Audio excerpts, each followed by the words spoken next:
Beloved Madridistas, welcome back to the channel. Welcome back to Madrid on a kind of rainy, windy day. It's kind of crappy out there. Okay, let's talk about this massive match tomorrow. The entire season comes down to this.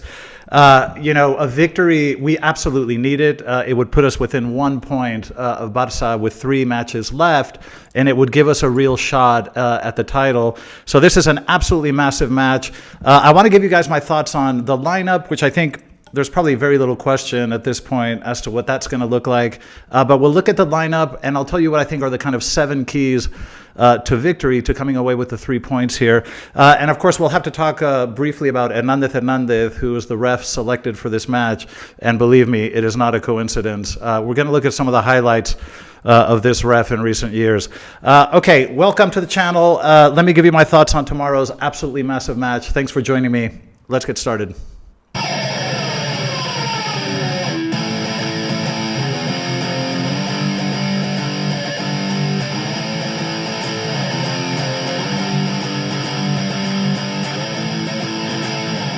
Madridistas, welcome back.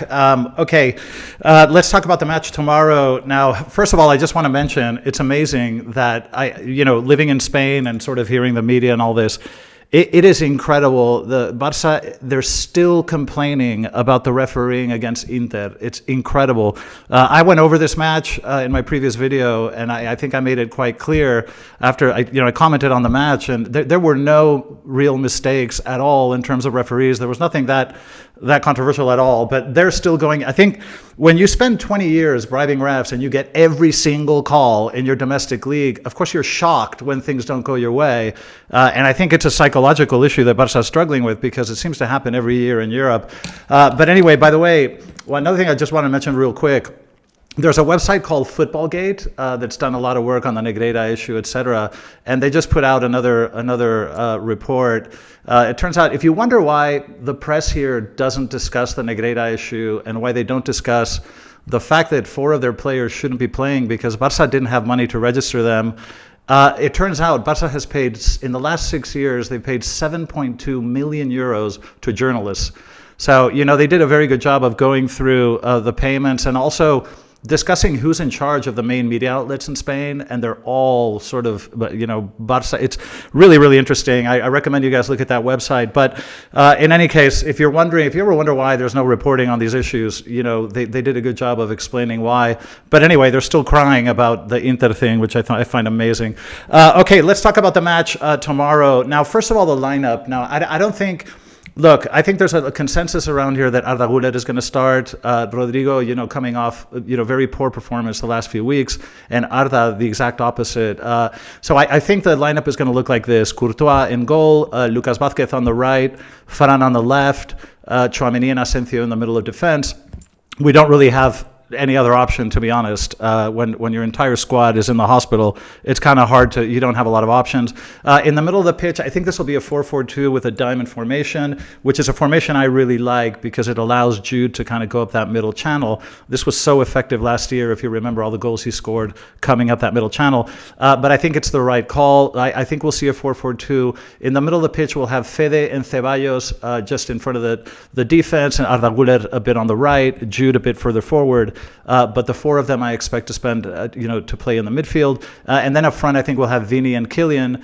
And Rodrigo, like I say, will be sacrificed for Arda Güler, at least from the start. But I think Rodrigo is a very effective player coming off the bench. I've always had that impression that when he comes off the bench, he tends to sort of rattle the cage a bit more than when he starts. And his last few starts haven't been very good.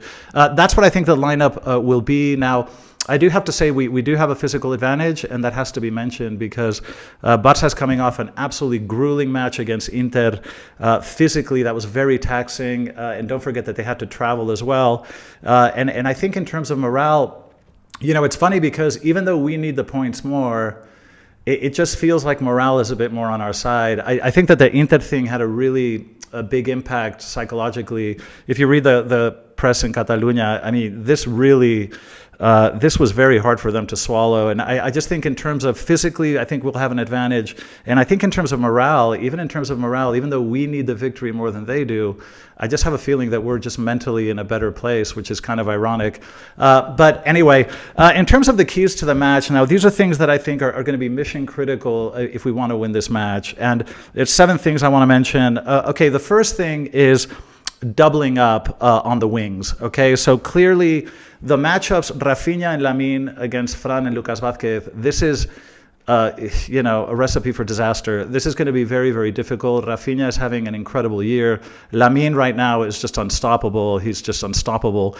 And I think that this is going to require our midfielders, Fede, Ceballos, and Arda especially, to help in defensive duties on the wing. And I think that they're going to have to help stop some of those runs on the wings. I think Fran and Lucas Vázquez are going to need a lot of help. And that's going to require Fede, Ceballos, and Arda to run a lot, especially in defensive transition. So doubling up on Rafinha and Lamine, I think, is going to be very important. We need to stop those runs on the wings because these players are lethal and they're in great form and having a great year.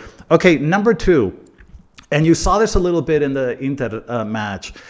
We need to press high and force the 50-50 balls. Okay, so if you notice, in the moments when Inter was better, was kind of more dominant against Barça, it was the times that they were pressing high, making it very uncomfortable for Barça to come out the back, and forcing Barça to just boot the ball, and then trying to recover the ball in the middle of the pitch. Those are 50-50 balls, and recovering in the middle of the pitch. Now, when we do this, another positive effect of this is that you kind of disrupt the match. Now, I think what Barça would love is a game where they're in possession and we're in a low block, and that's the tonic of the game. That's what I think that they would like. I think that if we make the game as chaotic as possible, if we make it as if we disrupt them as much as possible, create a bit of chaos, and within that chaos, there's more space, and players like Vini and Mbappe with a little bit of space can be very dangerous. So I think press high, get them to boot the ball out, try to recover high up, in the middle of the pitch or so, and use that kind of chaos to find space. And I think that Vini and Kylian can do a lot of damage. But that's number 2. I think use the high press, try to get them to cough the ball up. Okay, number 3, that high defensive line that I discussed in my previous video, we need to get diagonal balls, through balls behind the defense to the wings, to Kylian and Vini. Look, Vini and Kylian are incredibly fast. They're very dangerous, very vertical, very good on one-on-ones. And we know that Barça plays this very, very high line. And if you get a good ball, I'm thinking primarily from the inside, diagonally outward, into those runs on the wing by Vini and Kylian. If we can do that, if we can time our runs on the wings and we can get those through balls behind that very high defensive line, I think we're going to give ourselves a lot of chances. So again, diagonal balls, through balls, getting behind the defense, I think will be absolutely key. Number 4, set pieces and aerial balls. Okay, this has been a problem all season long. We have to admit this. Now, Barça, they're not a massive sort of German club. It's not, but they are good in the air. I mean, they do have players that are very good in the air, and they've proven that this year. So, and we've proven that this is a source of weakness. So we really need to focus on set pieces, aerial plays. We need to be very focused, very concentrated, mark your man, know who you're marking, and make sure that you get to those balls, because this has been a source of weakness this year. Okay, number 5. I think we need a lot of mobility off the ball, and we need players to switch positions and get out of their natural position and sort of swap. I think mobility off the ball is going to be very important. And I'm thinking specifically about Arda Güler in the Celta match. One of the reasons that I think he was so effective in that match is that he wouldn't just stay on the right wing. He would drift into the middle of the pitch. And Arda Güler is a player that, because he's so skillful and has great vision and great passing, the more pitch he has around him, the better. When he's stuck on the wing, he's only playing with 180 degrees of range because he's on the byline.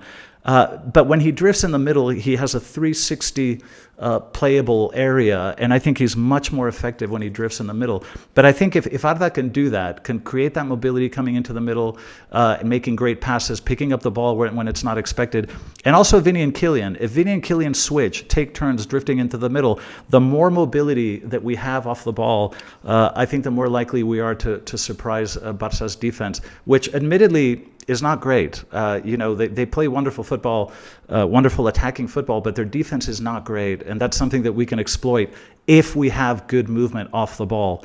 I think that's going to be key. Okay, number 6, don't concede in the first 20 minutes. And you guys have heard me say this in previous videos. We all season long, we've been, struggling with these very cold starts where we start the match kind of almost walking, like we're spectators, not participants. And we need to make sure that doesn't happen this time. In the first 20 minutes, we need to try to have lengthy possessions. They're going to press us a lot, but we need to hold on to the ball, try to take the sting out of the match, initially take the tempo out of the match because Barca's going to come out very aggressively. And I think, those first 20 minutes, we need to try to slow the play down, control the play, and take the sting out of the match. And then as the match progresses, then start to kind of create that chaos that I mentioned earlier. But I think that'll be quite important. Don't concede in the first 20 minutes. We've been starting matches down I think we're conceding the first goal so often this season. We can't take that luxury tomorrow, especially away from home. Okay, number 7, and you guys this is how crazy the ref situation is in Spain that I actually have to make this part of our strategy. No unnecessary contacts at the edge of the box or in the box. We have to be very, very careful because Hernandez, we're going to talk about him in a minute. Hernandez, they're going to find anything they can. And any contact, the Barca players are going to go to ground. They love to do that. And they get every single call. In Spain, we have to be very stingy about giving fouls. We have to be very careful to avoid contact, especially in the box. Any little contact, and they're going to call it. So we have to be very, very careful. Now, if you think that this is a ridiculous thing to say, watch what's coming up now. Okay, the player the ref that is designated for this match is Hernandez, and it is not a coincidence. Now, I did a video a few months ago about the Negreira scandal, and I kind of explained how this all started. And it started in 2004. One of the changes, when Barca pushed through the election of Villar to the Federation, which was when all the payments to Negreira started in 2004, one of the first changes that they muscled through was that refs would be designated for matches. So prior to 2004, it was a random selection. You would just take a name out of a hat, and it could be any ref in the first division that would do the match. They changed it in 2004, which coincided with the beginning of the payment. So now they they cherry pick what ref they want for what match. Now, why did they pick Hernandez? This is not a coincidence. Okay. Let's look at Hernandez. Okay, first of all, there was an interview many, many years ago where he, in an interview, declared that he's been a Barca supporter his entire life. This is in an interview that was published.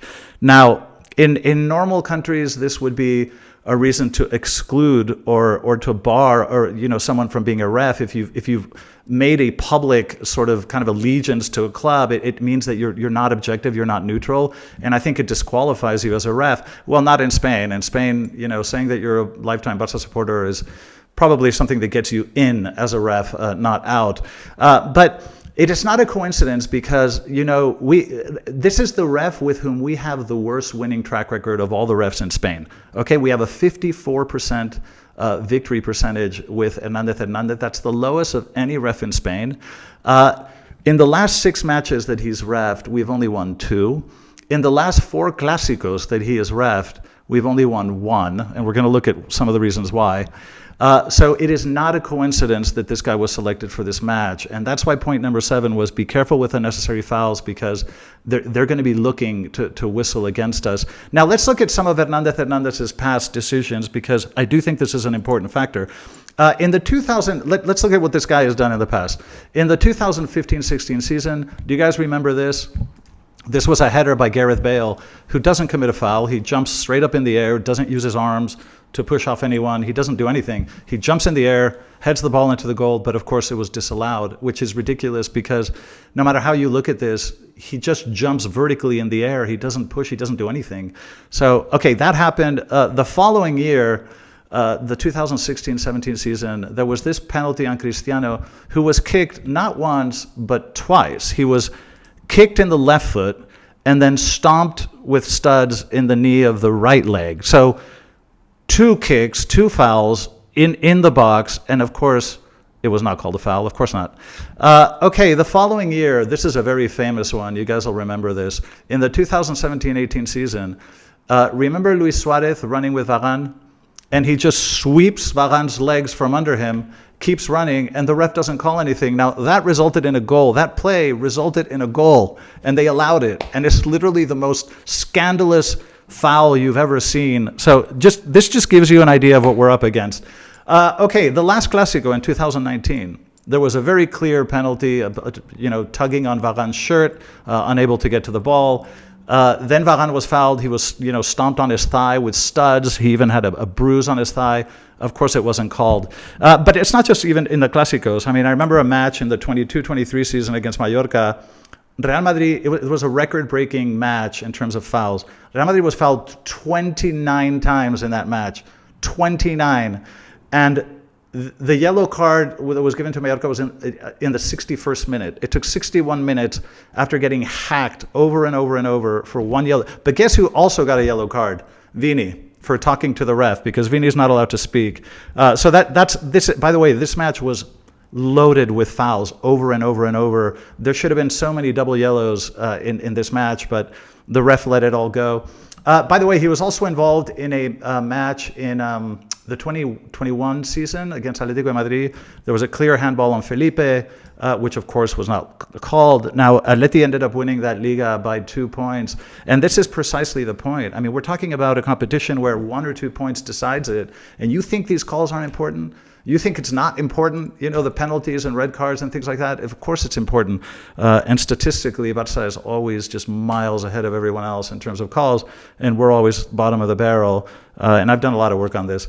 Okay, so those are the things we need to be aware of. Now, I think, I think that we can win this. I really do. In the Copa del Rey, we had that match in the palm of our hands. We were 6 minutes away. I do think we can win. I think that Inter sort of showed us the way. If you defend well, steal the ball in dangerous places, the higher the better, and use the counter and try to get behind that defensive line, we can create a lot of danger. So I think that we can do this. And based on what I saw in the Copa del Rey, even though we are a very, handicapped team because of all the injuries, and we're playing with a very, very frail defense, but I still think it's doable. So it's going to be very important. Okay, let's talk about some of the latest gossip. Look, we all know Xabi Alonso is coming now. He already made it official that he's not going to stay at Leverkusen. He couldn't confirm that he's coming. They don't want to make that official yet, but it's pretty much a done deal. So I think people here are generally excited. I think maybe Jurgen Klopp would have been maybe our first choice, but since he's not an option, I think Xabi Alonso is a good candidate. He understands. He's proven that he can coach in very big venues. What he did with Leverkusen is extraordinary because, Bayern Munich had been so dominant for so many years, and to play an entire season in the Bundesliga without losing a single match, and winning the title that way was incredible. So I think Xabi Alonso understands the club, the culture of the club, the sort of tradition, the mentality of the club. So I think he's a good option, and I think we're reasonably happy about that. Okay, Trent Alexander-Arnold, that is pretty much a done deal as well. He said goodbye to Liverpool. It hasn't been announced officially, but that looks like it's a done deal. Very much needed reinforcement in the right back position. Even though I have to say, Carvajal is already training with the group, which is incredible because Carvajal, what he did to his knee a few months ago was, he literally just destroyed his entire knee. So his recovery is going very, very, in a kind of very accelerated rate. I was really surprised to hear that he's already training with the group and touching the ball. So it's not that he's just jogging around the pitch. He's touching the ball. He's participating in some of the scrimmages, etc., which is incredible.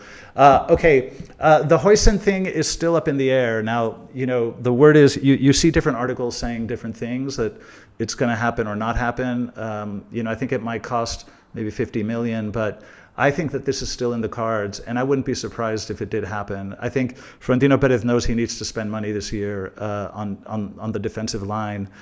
So I'm still very hopeful that that'll happen. He's a pretty solid center back, and we certainly need it considering the condition of our other center backs. So Huijsen's still up in the air, but could happen. And then there's talk about Mastantuono, who is a player at River Plate. Very, very talented player, very skillful. This one I'm less sure about, to be frank. I don't think, the middle of the pitch, we have plenty of very, very talented players in the middle of the pitch. We don't really need it. I think from the middle up, I think we're fine. I honestly don't think that. I know he's a very, very good player, and maybe he could add a lot, but I'm just not sure it's going to be a priority. But there are some rumors of that out there. Anyway, that's where we are in terms of sort of transfers and gossip of that nature. But look, this is going to be an absolutely massive match. It's going to be a lot of fun, very tense. But I think we can do it. I really think that we can do it. I'm not kidding. And if we do, I think, we have a chance. 1 point is not a lot. Barca has some difficult matches ahead. And I think psychologically they would be quite damaged. So it does open up the possibility of winning La Liga. So this is an absolute must win. Okay, those are my thoughts on this match. Thanks for joining me. I'll definitely do a post-match analysis for you guys. But let me know what you think ahead of the match in the comments section. Thanks for joining me as always. Love you guys. And as always, a la Madrid.